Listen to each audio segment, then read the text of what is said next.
Hi there. This is Deepak, and I worked with Nimish, Rishabh, and Hanwei Sun for this final project.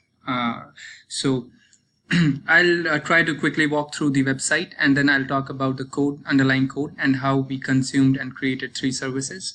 I'll discuss about them all. I'll just quickly start with a quick demonstration of the website, how to navigate it, and where can we find the services, and then I'll maybe move on to what special we have done, and what are the third-party libraries we have used, and I'll maybe walk you through our debugger to show you the services, right? So first of all, let's start with the navigation of the website. So as you can see, at the top you have this navigation bar, which has these 8 pages, right? The page that you see right now is the home page. So it contains a brief description of all other pages. So for example, this dictionary, this header dictionary, this gives us information about this dictionary web page, right? This dictionary page. The IP information gives us information about the service that we have consumed, this one. And this IP location similarly gives us information about the other service that we have consumed, which is IP location. So similar, so on and so forth. So you will find a description for each of these pages below these headers at the home page, right? So let's quickly start with the navigation. The first thing that we have linked here is our Git repository. So in case you want to have a look at the code without downloading it, so you can just quickly click on it and it opens in a new window, right? And that is the first thing. And then these are our services, which I'll talk about in a minute. And this is a link to the video that I'm currently recording. So I'll just place a link on my website, so you can quickly click on it and view the video. And the final page that we have is About Us page. So if you go there, so it's About Us. It describes the project a bit further, right? We didn't have better pictures, so we used them. All right. So let me start with the services that we are doing. So we were supposed to consume 2 web services and produce 1. So one web service which was producing the data. So we actually have 4 instead of 3. So it starts with our dictionary. So this is an example of consuming a web service wherein we are asking a user to enter a word, and if we click on define, it quickly consumes a SOAP web service and displays the data in a human readable format. So right now, let's say I enter data and I click on define. So it returns the response from the SOAP web service and displays it here. It's using Bootstrap and some other technologies, third-party styling libraries like Font Awesome and all. So I'll show you the code in a bit. Right. So here we meet the requirement of getting data from the user, right? And that was the requirement of our project. Right. So this is our first service that we are consuming. The second service is IP location. I'll come back to IP information in a bit. The second service is IP location. So if you enter a valid valid IP address, right? So you will get some information about that IP address, right? So if I do this and click on get info, I'll get the country code, country name, and country emoji for that IP address. Okay. And then this is also part of requirement to consume web services. So this is our second web service that we are consuming, and actually we also have a third web service which is also an example of consuming data from APIs.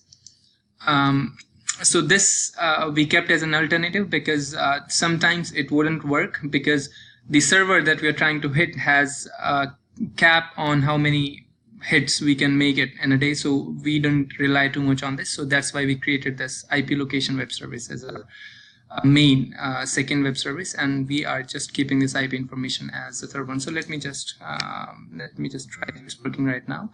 So if I enter the IP address, so it gives us a way more information about the IP address than the IP location. So that's why we wanted to create this in the first place. So if I enter the IP address and I click on get info, all right, hard luck. So right now that limit has been exceeded. So that's why we created the third one. So otherwise, it would display a lot of data about this IP address that we mentioned here, right? So I'll quickly move on to the third example, which is quotes. So here this is an example of, this is the implementation of creating data via a web service. So what we are doing here is essentially, we are providing user the flexibility to add a quote, which will add to our JSON response if he wants to. Otherwise, we can simply go and view the existing codes. So if I click on this button, view all codes, a JSON response will appear in my browser window. And if I choose to add some objects, some codes to my data before viewing them, I can do that too. So I'll quickly add a code. So for example, let's say, all right, I'll add I don't remember any codes. All right, so I'll add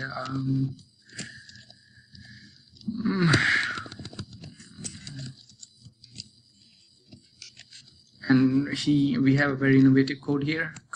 It's like SPSS policy, right? You ever heard about it? So the year is like 19 let's say 2018. It's not funny at all. Truth. Right, let's say it was from keepingsparring.me. All right, so I'll just quickly add this code,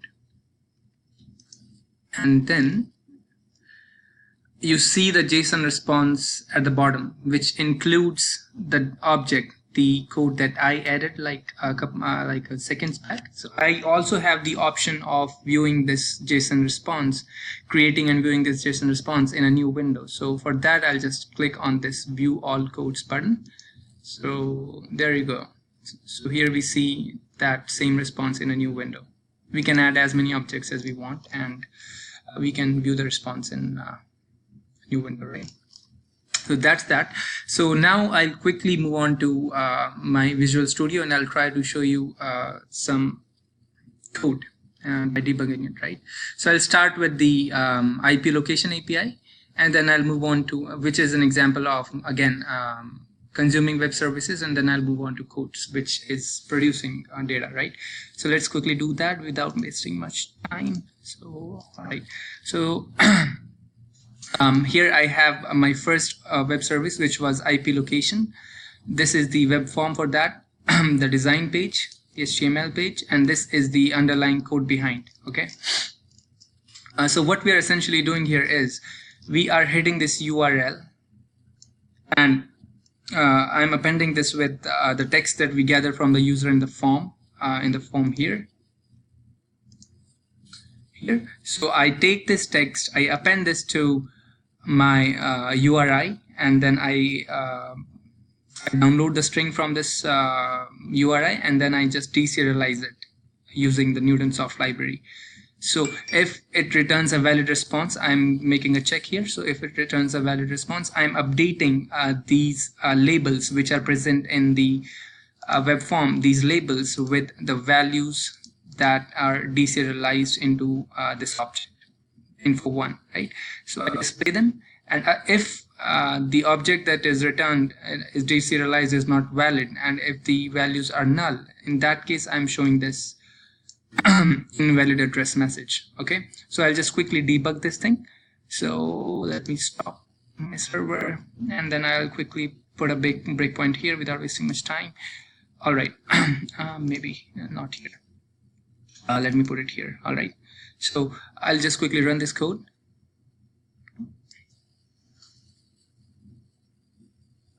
Okay. So this is our website, and let me enter some valid IP address. This I know is a valid IP address, and I click on get info. Right. So if I expand the debugger a bit, so you can see the URI contains the URL, and the JData contains all the deserialized, the response from that website, and the info1 contains the deserialized object. It contains information about, the fields are populated with the values written in the JSON, right? So that's how we are parsing it and displaying it on the web form, right? So that was about our consuming the web service. The next thing is The next thing that we're doing is I'll quickly walk you through the code creator, which is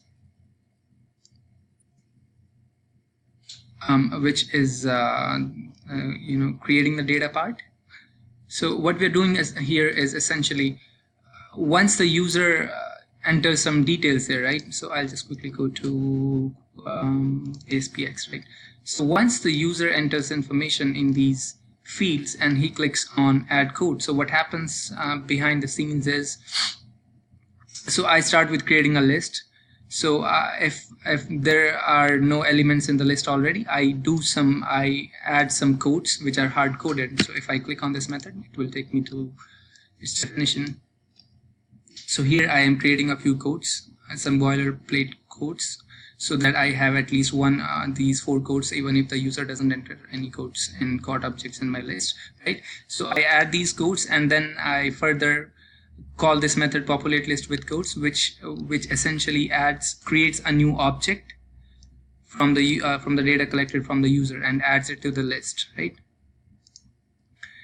And then after I call this method, so then after that I update the labels on the web form by serializing my list. So I pass in the list of the codes and I serialize them, and I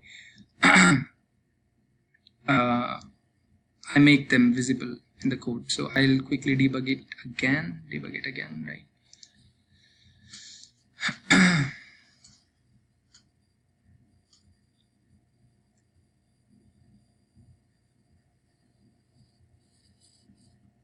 Right.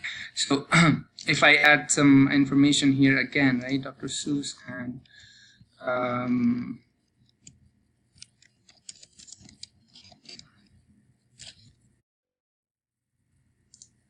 life is awesome, and year maybe 19, it should be an old saying, right? So 1770, not funny again, right? Alright, so anything will do. So if I click on add code, so I'll go back to my big point here. So if I go ahead and you can see the response text, it contains the JSON data, right? And it's serialized from this codes list, which just contained those 5 objects. So it's been serialized, and then we set all the properties as visible, and then we set back the form values to empty once we have added that code, right? So that's about it. So this is our website. I hope you liked it. Right, so there we go. So that's all about our website. If you have any suggestions or comments, you can always provide the feedback, right? So I hope I cover all the mandatory aspects of this video. Thank you so much. Have a great day. Bye-bye.